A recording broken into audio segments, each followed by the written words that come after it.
So in today's market, it seems like everyone is losing their minds right now. Buyers, sellers, lenders, appraisers, whoever it is, everyone is losing their mind. And it is driving me crazy right now. This market is so stressful and it's not for the weary. And in this next episode, I'm gonna be talking with you about this 2026 market. I'm gonna be giving you five real life stories that happened to me, and it just gives you some good perspective of what to experience here in the Greater Lansing, Michigan market. For you to stay tuned until the end, because I'm gonna share with you what this all kind of comes down to. All these stories have one common theme. What is it? So I'm gonna get started with this next episode of Lansing, Michigan Life right now. And if this is your first time coming to the channel or your 50th, my name is Troy Seifert. I'm a top producing realtor in the Greater Lansing, Michigan area. I try to help people make a smooth move. After this episode, you're gonna be thinking, does he really help people make a smooth move to Lansing? Who knows? But I do. I try to help people make a smooth move to the Lansing, Michigan area. So whatever your timeline is, whether it's 1 week, 2 weeks, 2 months from now, whatever that timeline looks like, I would love to be able to talk with you. So you can call me, email me, schedule a Zoom call with me, whatever you would prefer. All my contact information is in the description below. And also, if you haven't already, please subscribe to my channel because I have new episodes of Lansing, Michigan Life going live once or twice a week. Feel free to browse my library. I've got listing videos. I got pros and cons of all the suburbs that are out there. I've got some fun videos like this where I'm telling stories. Tons of great information. We are the #1 YouTube channel for, I guess, for real estate for Lansing. That's got to be saying something. So this is your one-stop shop for all things Lansing real estate. I'm going to be talking with you just about this current market. And when I'm making this video, I'm making it towards the middle of this summer market. So I might even have more stories after this, okay? I'm telling you guys, I've been speaking with a lot of my fellow realtors, and this year's been tough. The inventory, it's not going up, even though the news tells you that. The inventory stayed about the same. Homes that are priced right, in good condition, move-in ready, are going astronomically above asking still. Like, it's super competitive. I feel a lot of it is because of pent-up demand from buyers that have been waiting 2 or 3 years for the interest rates to go down, and they're like, you know what? If we wait, we're never gonna be able to afford this. So all of my friends who are realtors have told me the same thing. It feels like every deal right now is a struggle. And I'm wearing this shirt, this realtor shirt. I don't know if you can like see everything here, but basically it's realtor in its definition. It's where, yes, we're a tour guide, but we're also a consultant. We're a therapist. We're your like best friend for the next 3 months. I mean, there's a whole definition here, advisor, whatever you want to call us. And it's so true in this spring summer market. It's so true. So I'm excited to share with you these 5 stories because those of you who like to hear about drama, well, you're gonna be hearing some of it right now. So grab your popcorn, start munching it, because we're about to get into some drama here, folks. So first story I wanna tell you about, and again, it's buyers and sellers. Buyers and sellers are both just really, really emotional right now, and it's tough to keep a smooth, stress-free transaction. Buyers, they are paying so much right now. Their interest rates are higher, they're paying top dollar. Some people still want to try to get a really good deal. They got sellers who have to sell for high because they're going to probably turn around and buy a house. You know, it's a struggle for everybody. This economy, just the world we live in right now, is tough. Gas prices are super high. People are still living paycheck to paycheck in some areas. So it's just a tough time. And when you're dealing with something with money, money is a huge need for people. Money can mean a lot to people, and it can be a huge stressor. That's where we as realtors come in to try to help make it stress-free. And for me, like when I deal with people, you know, I try to be as stress-free as possible. If you look at the Myers-Briggs, I'm typically more of a feeler. So when someone tells me something, I try to be as empathetic to them, and I feel it for them as well. And I can have a sense of what's gonna happen. So these stories, like, I still feel like I've had my wits about me after this year. I definitely do. These stories are entertaining though, and they're just good stories to have. So my first story has to do with one of my listings. Thankfully, like all my clients in these like have been great. All of them have been great. But I have a listing in Hazlitt, and you know, with this listing in Hazlitt that I have, it's priced over $400,000. It's a contemporary HDI home. And the people that decided to make an offer, it already started a little shady to begin with, because honestly what they decided to do is they saw a house with a different agent twice, and then they said, oh, we have a sister that used to be an agent, we're gonna use her. Went around the person who saw it 2 times, went with the sister so that she could get the paycheck. This other agent didn't end up working out for them. And so that's how the whole thing started. And then they just tried to really undercut my sellers, trying to get a deal through it, because it had been sitting for maybe like a week or 2. So we came to an agreement, and then, again, I want to remind you, they went through the property twice. We had an inspection, and in our agreement that we gave, when we agreed upon the price that we were going to, this is a common thing that happens right now in the market, is that if somebody wants to win an offer, they'll say they're gonna do inspections for informational purposes only. It's a pass-fail. They can get their earnest money deposit back if they are unsatisfied with inspections, but they're not gonna ask the seller to do anything. That's a very common thing. So they wrote that in this purchase agreement to help get the house. And inspections happened, and I heard back from the agent, how did it go? And the agent said to me, well, you know, the house is very nice, but there were a few things that happened. One thing that happened was that the water heater was said by the inspector to be beyond life expectancy. Also, the inspector said that the AC unit, which is on the outside of the house, is beyond life expectancy, and that the roof was near the end of life. So I said to the agent, this agent was not inside of the house. I said, they've been through the house twice though. And when you're going through a house, you need to look for the water heater, the roof, the furnace, the AC, like all those things you can visibly see. When an inspection happens, you know, you're looking in the attic, you're looking at things that you couldn't see with the naked eye, or that only maybe an expert or professional would really be able to find. And you saw these things, you saw the ages of them, some of the things that we had disclosed in the disclosures of the ages of the things. You can't ask for it now. And you know what they did? They thought about it, and they said, you know, it's just gonna be more money than what we thought, even though they walked through it twice, and they backed out. And again, that's the stress of like what a buyer is facing right now. They feel like, okay, I've got to pay out all these things, but you know what? That buyer had to pay for an inspection. They had to waste all of this time. And if it would have just been pointed out to them like, hey, this water heater, it's beyond life expectancy. This AC unit, you might have to replace it, right? It's not like these were things that we were hiding. You know, maybe they would have had an expectation to not write an offer and waste our time. But again, it has to do with the education of the agent, right? The agent would have told them this stuff. It would have been a good thing. So that's my first story. The second story that happened with one of my listings in Williamston, and it's a beautiful older home, and we passed inspections. We went on to appraisal, and appraisal ended up happening, and we were a very rare, just older home that was completely updated. The appraiser had trouble finding comps, and the person on the other end, I don't know if I said this, was a VA buyer, and that's kind of important in this story I'm about to tell you, because all of a sudden we don't hear for a week from the lender, and we reach out and we say, hey, did the appraisal come back in? And the lender said, oh, I don't know. And then they looked, and I heard back from the agent, and they said, yeah, he was having trouble finding some comparables.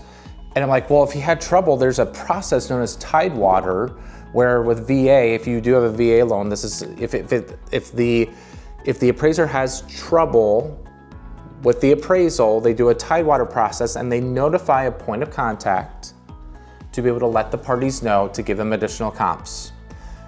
Me right here, I was not informed whatsoever about there being a shortage. So all of a sudden, I get the appraisal in hand and it's short $22,000.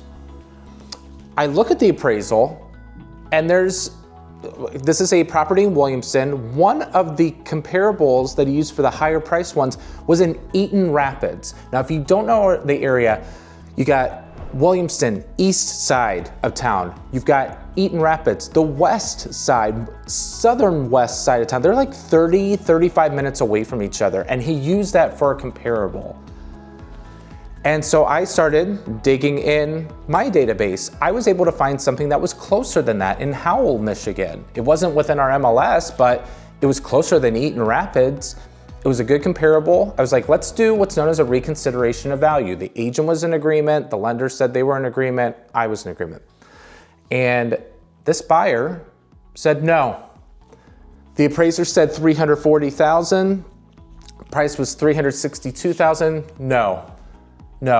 You guys are trying to push me into this, so no, I'm not gonna do it. And they paid for an appraisal, inspections, wasted $1,000 right there. They walked. I've never had that happen. But again, I feel like people who are buyers right now, they feel like they are just paying top dollar for things and that things might not be worth it. And so he bowed out because my seller wasn't willing to go down. It wasn't worth that. The reconsideration of value would have made the property go up. Come to find out when I did my investigating, because I wanted to complain about the appraiser that did this, that did this appraisal because they did a bad job, I found out that the point of contact, who was the lender, should have informed us, and they never did. So the people who kind of messed up, okay, appraiser didn't do a really good job, but then the lender didn't inform me to be able to give any comparables. So it matters, again, who you use. If your agent says, hey, here's a good lender that I have, is the lender reliable? Are they good? Are they gonna help you out? Because I was mad at this lender. I was extremely mad at this lender, and they cost the deal for my seller. And yeah, I was not a happy camper with it. Thankfully, we have it back on the market. We have an offer right away with it, which is good. But again, another thing that I experienced.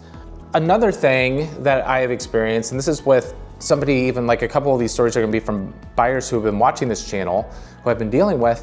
One of them, my people really like to go into like a move-in ready house. They saw a home in another neighborhood, in 𝐴𝐵 neighborhood, which is a very popular neighborhood. They love the style of that house. There was another home being offered in a different neighborhood on the west side of the neighborhood. When I pulled the comparables to my buyers, I said, you guys, like, this house is priced way too high. And it was a flipper that decided to list this house, and they just wanted top dollar for it.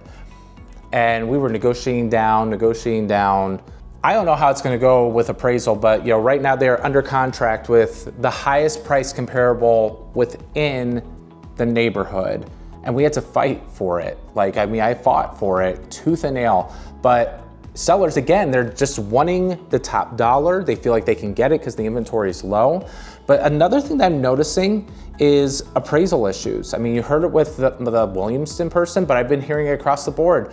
Lenders are starting to get a little smart, and they're not being as lenient with things. And I have heard of more appraisal issues. So I'm curious to hear how appraisal goes with this. But then within the same neighborhood, okay, this is still continuing the story, within the same neighborhood, in the backyard of this listing that I'm under contract with this buyer, there was another house that was listed about $70,000 less, had an extra full bathroom. Cape Cod style, so different style. It didn't appeal to my buyers whatsoever because it was close to, it was on a school road. And I spoke with that agent. That agent said that they received multiple offers and got around $40,000 more. Yes, $40,000 more than what they listed it at. And they're like, what's gonna happen with appraisal? I'm like, yeah, I don't know. But here's the other thing that's a little concerning for me. Because again, the topic for this is buyers are losing their minds, right? There's just so much competition. But the other thing is, the agents who are working with these buyers, do they realize that their taxes, their property taxes in Lansing, are going to go close to $9,000. Because guess what? I've already had the conversation with the people who have an accepted offer in the same neighborhood with that highest comp. I've had the conversation with them. We had it. And they still wanted it. And that's what I'm okay with. I'm okay if it's still good with your budget. I want to give you all of the facts. That's what an agent needs to do. But I do wonder sometimes, are the agents having the same conversation? Because when I speak with people, a lot of times I don't think that they are. I don't think that they're talking about the property taxes and what they could eventually turn into the next year. And then are we gonna have some sort of economic crisis in Lansing? I don't know, that's another topic for another video. Is Lansing gonna have an economic crisis? Because I'm telling you, $300,000 for a home in the city of Lansing, and the property taxes are gonna be over $9,000 for the year. It blows my mind. I don't know how people will be able to afford to live there. Again, another topic for another day. The other story I wanted to tell you, I think I said I had 5 stories here. So story 4, another buyer that I'm working with through the channel. We're looking at some homes that need some work, some fixer-uppers, and we got an offer on a home. It took forever for the agent, for the seller to get back with us. We gave them like 2 days. We didn't hear anything. Finally, I heard back, and the agent said, "Troy, I'm so sorry, but this home is in an estate. And right now what's happening is there's a $50,000 Medicaid lien on the house that has to be paid off at closing.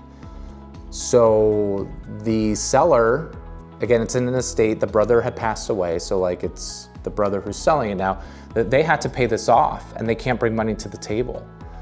So the house isn't worth what my buyer wants to pay for it. Obviously, there's way too much work. And we can't get it because there's a $50,000 Medicaid lien. But there are some people, like I dealt with a client last year or a year and a half ago. People it was on an over $1 million house, and there was a tax lien on the house, and it delayed things for like 30 days. It's crazy. So, you never know with people, like what their financial status is like, any of that. But again, like sellers, what's going on like in our society today for people being put in these situations? It's crazy. The last story I want to tell you, and this one is amazing to me because I don't know the end story to this, but another buyer I worked with who's looking in 𝐿𝐴𝐻. And this is where I kind of tell you, I help serve your best interests, 100%. So we had been putting in multiple offers on homes in 𝐿𝐴𝐻, and we lost out, came in second a few times. So my buyer went to see a house in 𝐿𝐴𝐻, a little bit of an older home than what they typically see. And I walked around it and I said to my buyer, I said, look, the roof is original and there's a second layer of shingles on here that are about 18 years old. And the house hadn't sold, didn't have an offer after almost a week. And I said to my buyer, I said, let's do this. Let's put in an offer that's less, even though it's like within 3 or 4 days. I typically don't do this, but I'm like, but we'll say we won't address the roof because this is something that's going to come up. It just is. And I asked the agent the correct questions. Well, the agent wasn't too happy with me. And I said, look, it's because of the roof. Like the roof is original and you have second layer of shingles. It's 18 years old. It's due for a complete tear off. The roof looks tired. And it was in a hot price point in 𝐿𝐴𝐻. They still had no offers. We waited. She said, well, we're gonna wait till the open house. Then the open house happens. And then she says, I have 3 other offers coming in, which shocked me. I'm like, we're in competition on this house, really? So, I had to put my tail between my legs and tell my buyer, hey, we're gonna have to go higher on this. Okay. And we didn't end up getting the house, but I asked the agent when we submitted our new offer, she said, we just want to be sure that you're not going to go after us for the roof. And I said, has anyone else, this is the key part to listen to here. I asked, has anyone else, any of the other agents brought up the roof whatsoever? And she said, no, none of them have. You guys, if you're looking for an agent to be able to give you advice, that's what we're here for. We should be able to tell you these things, right? We ended up not getting the house. It was at a good price for my buyer. They were a little bit bummed, but they ended up, we're closing on a house in July, and it's a much better house, 100%, nothing wrong with the roof. But the house that we put an offer on, it's still under contract and it's been taking a while for it to close. So I'm curious to see what happens if the roof ever did come up. But it shocked me. It shocked me that no one brought up the roof. I'm like, what are agents telling their buyers? And why, like with buyers, are they just so emotionally attached to a house? Like, did someone go through an open house blindly and just decide like, hey, like this is an okay thing to do. I'm just gonna go ahead and purchase this house knowing nothing about it. I just like the inside and it's so great. I have no idea. I don't know the full story, but I share this with you because this is the main point, okay? Using a good agent matters, and picking a good agent matters. Not every agent's the same. They're not. There are some bad ones, there's some really good ones. And an agent should be there to serve your best interests at heart. And in a crazy market like this, with emotions running high and crazy sellers asking for so much and buyers having to pay so much and all these emotions, you need to have somebody who knows what they're doing, who can try to keep you as level as you can, who can give you all the facts. That's exactly what you need during this time. If you're not working with anybody whatsoever, I would love to be able to help you out. So feel free to contact me at any time. Call me, text me, email me, schedule a Zoom. Contact information is in the description below. If you like this video, I'd appreciate a thumbs up, and please subscribe to my channel so you can be the first to be notified when new episodes of Lansing, Michigan Life go live. That wraps up this episode. All those stories, and that's just from this year. That's just from this year. That's not even over 10 years, okay? Real estate's not for the weary, folks. I appreciate you listening to my stories. Hopefully you're enjoying that popcorn, and I will see you on the next episode. Take care.